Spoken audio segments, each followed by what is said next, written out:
මගේ ලයිෆ් එකෙන් භාගයට භාගයක්ම මං කරන්නේ ඉගෙන ගන්න එක. විශ්වාස කරන්න පුළුවන්ද?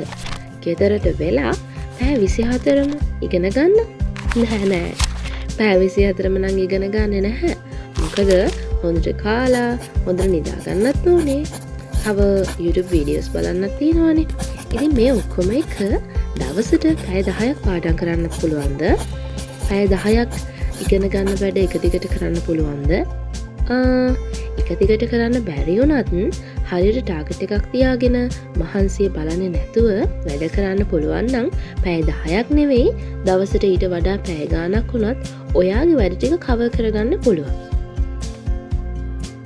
ඔයාගේ එක්සෑම් වලට හොඳ මාක්ස් අරගෙන ඔයාගේ ටාගට් එකට ඔයාගේ අවසාන ඉලක්කයට හරියටම යන්න ක්‍රම භාවිතා කරන්න අපිට වෙනවා.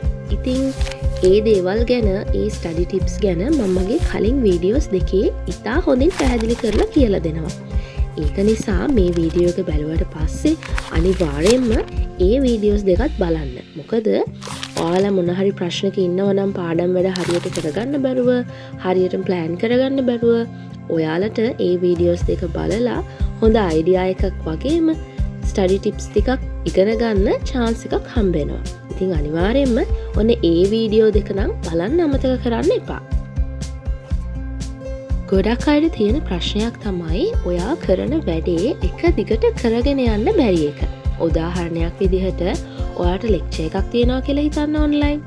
හැබැයි ඔයාට ලෙක්චර් එකේ පැය භාගයක් යනකොට නිදිමත එනවා. මේකට හේතුව මොකක්ද දන්නවද? ඔයා ඒ ලෙක්චර් එකට සම්බන්ධ වෙන්න කලින් එහෙම නැත්නම් ඔයාට මොකක් හරි මීටින් එකක් හරි ක්ලාස් එකක් හරි තියෙනවා නම් ඔයා ඒ දෙයට සම්බන්ධ වෙන්න කලින් ඒ පිළිබඳව ගවේෂණයක් නොකරන නිසා ඔයාට පුළුවන් ගවේෂණාත්මක දේවල් කරලා ඔයා ගාව තියෙන මේ නිදිමත, කම්මැලිකම නැති කරගන්න. ඔයාලා රොබින් හුඩ් බලලා තියෙනවද? එතකොට මර්ලින්, හැරි පොටර් බලන්න ඒ කතා කොච්චර ගවේෂණාත්මකද කියලා. අපි ඒව දිහා කොච්චර ආසාවෙන් බලන් ඉන්නවද කියලා.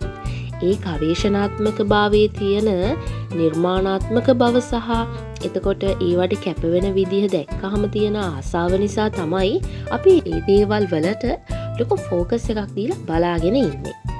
ඉතින් මම ඔයාලටත් කියනවා ඔයාටත් ඔයාගේ වැඩේ හරියට කරන්න ඕනේ නම් ඒ වැඩේ ගැන, ඔයා කරන දේ ගැන ගවේෂණාත්මක අධ්‍යයනයක යෙදෙන්න කියලා. ඔයාට ඔයාගේ ලෙක්චර් එකට කලින් ඔයාට කරන්න තියෙන පාඩම, අද දවසේ ඩිස්කස් කරන පාඩම ගැන ගවේෂණයක් කරන්න. හොඳට ඒ විෂය එක්ස්ප්ලෝර් කරන්න. හරියට මුහුදු කොල්ලකාරයෙක් වගේ ඔයාට හිතාගන්න බැරි තරම් අත්දැකීම් රාශියක් ලබා ගන්න පුළුවන් වෙයි. ඉතින් අද දවස මම පටන් ගත්තේ උදේ 6:00ට. උදේ 6:00ට පටන් ගත්ත මගේ දවස අද මට ලෙක්චර්ස් 3ක් තියෙනවා, IT වර්ක්ෂොප් එකක් තියෙනවා. ඒ වගේම තමයි අද මට කවර් කරගන්න වැඩ ගොඩක් තිබුණා. ඒ කියන්නේ නෝට්ස් හදාගන්න තිබුණා. එතකොට මගේ තව මම හදන පාඩම් කරන මං කරන IR සබ්ජෙක්ට් එකට අදාළව මට මැප්ස් වගේක් කපාගෙන ඒ දේවල් රෙඩි කරගන්න තිබුණා පාඩම් වැඩවලට ඕන විදිහට. ඉතින් මේ දේවලුත් මං අද දවස් ඇතුළත කරා. හිතාගන්න පුළුවන්ද?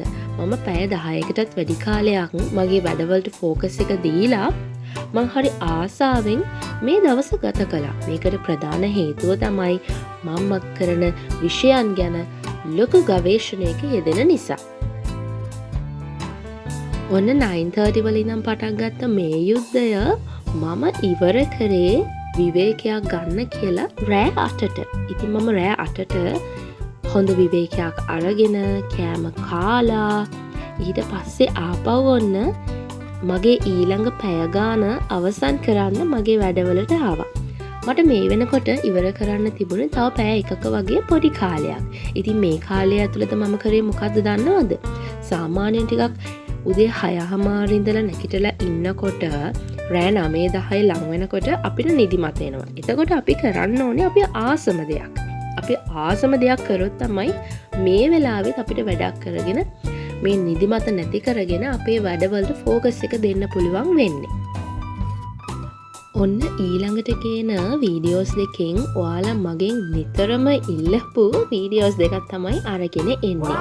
පළවෙනි වීඩියෝ එක විදිහට note taking වීඩියෝ එකක්. ඒ කියන්නේ ඔන්ලයින් ලෙක්චර්ස් වල ඉන්න කෙනෙක්ට නෝට් ගන්න විදිහ, තව ලෙක්චර්ස් වලට ගියාම අපි මොන විදිහටද නෝට් ගන්න ඕනේ, සරලවම කිව්වොත් A levels කරන ඉස්කෝලේ යන නංගි කෙනෙක්, මල්ලි කෙනෙක් කොහොමද නෝට් ටික අරගෙන නෝට් පොත හදාගන්නේ, මොන වගේ දේවල්ද අපි ඇඩ් කරගත්තොත් හොඳ කියන අයිඩියා එක ඔන්න මම ඔයාලට ඊළඟ වීඩියෝ එකකින් කියලා දෙන්න බලාපොරොත්තු වෙනවා.